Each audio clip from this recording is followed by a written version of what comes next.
Assalamualaikum warahmatullahi wabarakatuh. Bertemu lagi dengan saya Nur Eko Seno, guru SMK Farmasi Surabaya. Kali ini kita belajar tentang mata pelajaran fisika untuk materi radioaktivitas.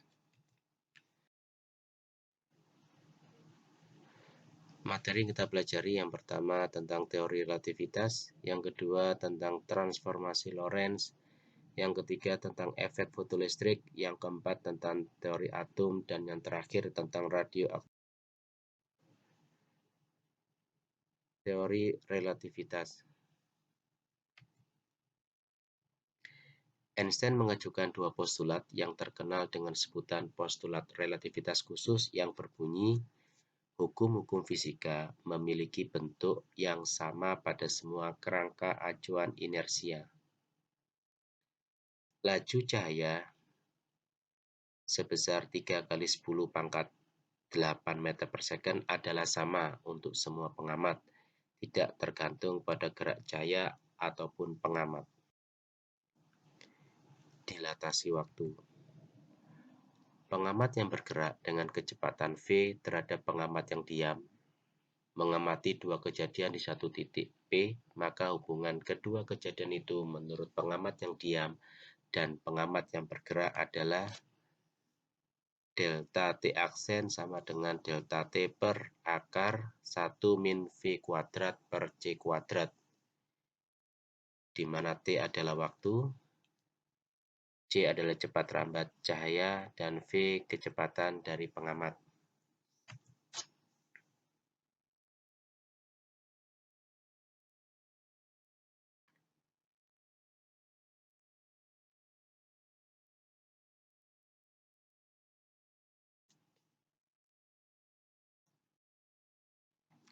Relativitas panjang.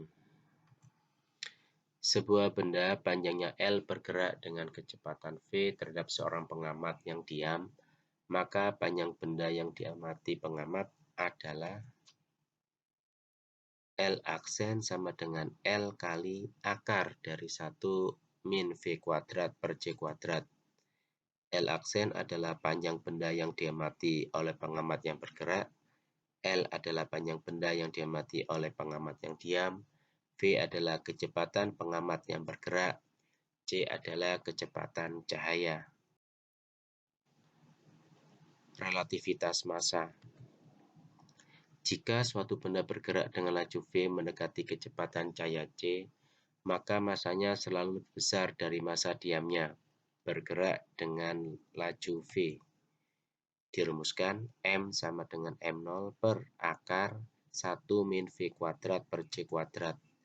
M0 adalah massa benda dalam keadaan diam, V kecepatan benda, dan C adalah kecepatan. Relativitas momentum. Jika suatu benda bergerak dengan laju V mendekati kecepatan cahaya C, maka benda memiliki momentum P sama dengan M kali V sama dengan M0 kali V per akar 1 min V kuadrat per C kuadrat, di mana P adalah momentum benda saat bergerak, M0 adalah massa benda dalam keadaan diam, V adalah kecepatan benda, dan C adalah kecepatan.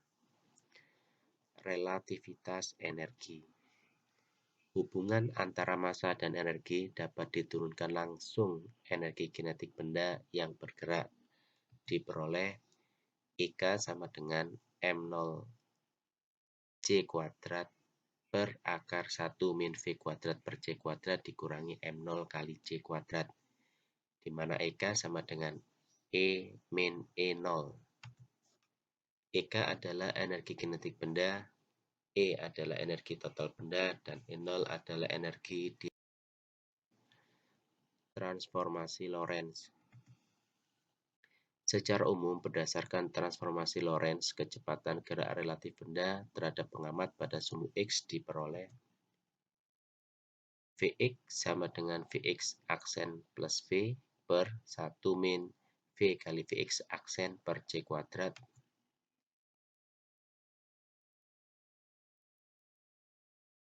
dan Vx aksen sama dengan Vx min V per 1 min V kali Vx per C kuadrat. V adalah kecepatan relatif benda, Vx adalah kecepatan benda pada sumbu X terhadap acuan diam, Vx aksen adalah kecepatan benda pada sumbu X terhadap acuan bergerak, dan C adalah efek fotolistrik.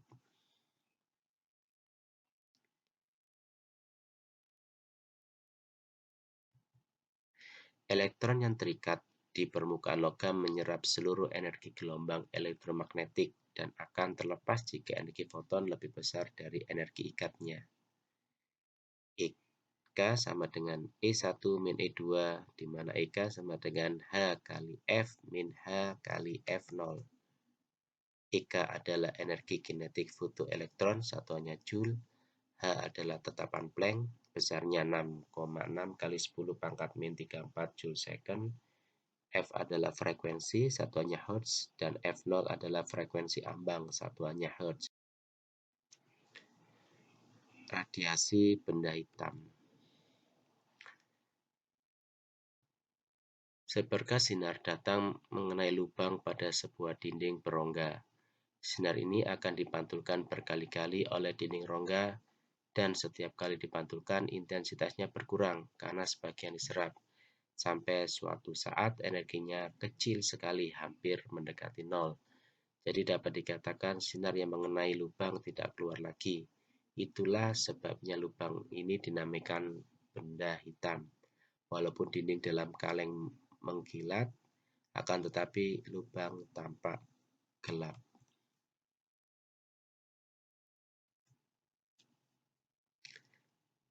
Penyerapan sinar oleh dinding berongga ini mengakibatkan naiknya suhu T besar pada dinding tersebut, sehingga sesaat kemudian dinding ini akan memancarkan radiasi ke sekitarnya.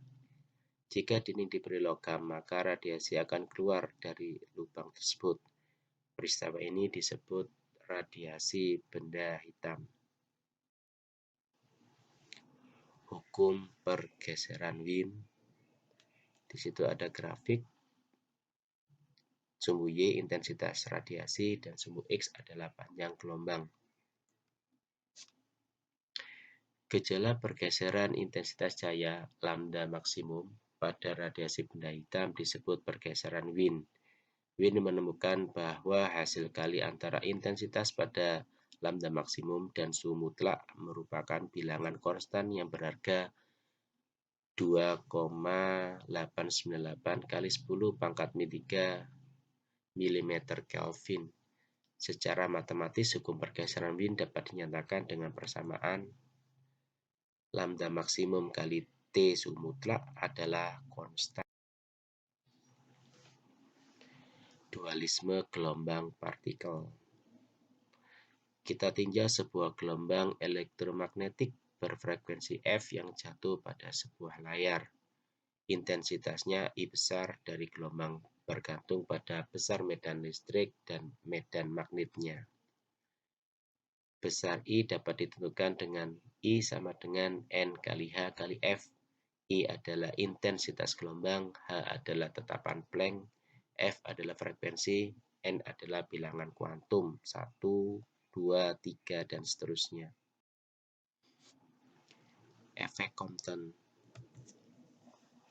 Sebuah foton sinar X menumbuk sebuah elektron pada kulit terluar suatu atom, sehingga sebagian dari energi foton terserap oleh elektron.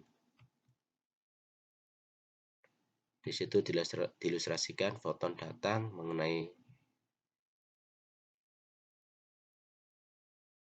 ditembakkan, akhirnya foton terhambur dan elektron terhambur. E sama dengan H kali C per lambda, atau P sama dengan H per lambda.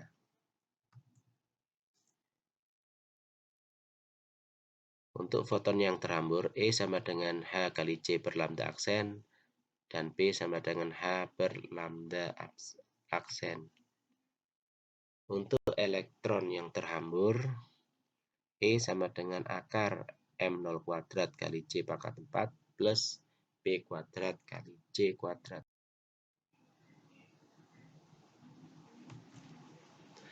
Hubungan lambda dengan lambda aksen adalah lambda aksen min lambda sama dengan H per M kali C dikalikan dalam kurung 1 min cos theta. Lambda aksen adalah panjang gelombang setelah tumbukan, lambda adalah panjang gelombang sebelum tumbukan, M adalah massa elektron, dan theta adalah sudut hamburan. Teori atom. Yang pertama, model atom Thomson. Atom terdiri dari awan bermuatan positif yang terdistribusi sedemikian rupa dengan muatan negatif tersebar secara random di dalamnya. Model atom ini kemudian disebut sebagai Bloom-Bonding model.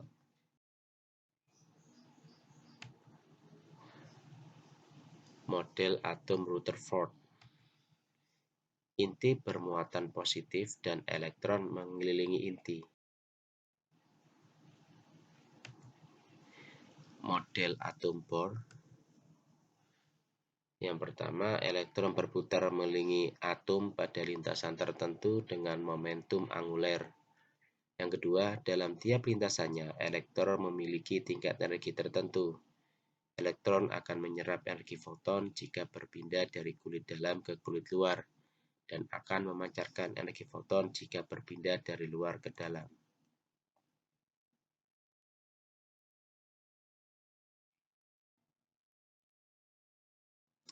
Radioaktivitas. Peluruhan radioaktif. Peluruhan adalah peristiwa pisahnya inti atom secara spontan. Unsur-unsur radioaktif selalu meluruh untuk menuju ke keadaan stabilnya. Proses peluruhan inti-inti radioaktif dapat dituliskan dalam bentuk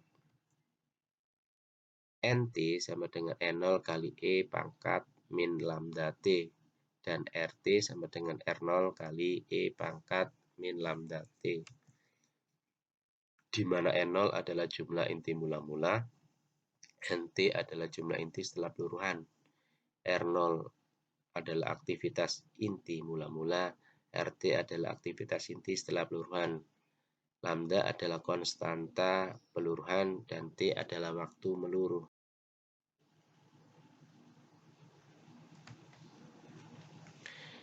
Apabila banyaknya inti yang belum meluruh tinggal setengah dari jumlah inti mula-mula, NT sama dengan setengah N0, maka waktu yang diperlukan disebut waktu paruh atau T pangkat setengah dan dirumuskan sebagai T pangkat setengah sama dengan 0,693 per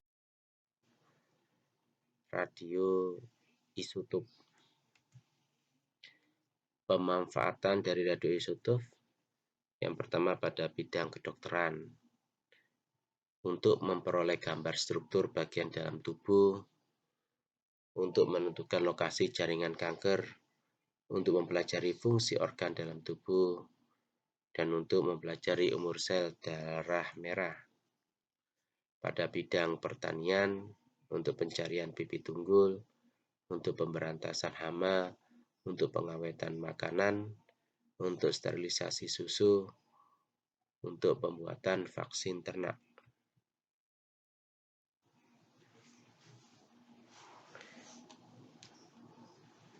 Di situ ada beberapa soal latihan. Tolong dicoba untuk latihan mandiri di rumah atau di sekolah.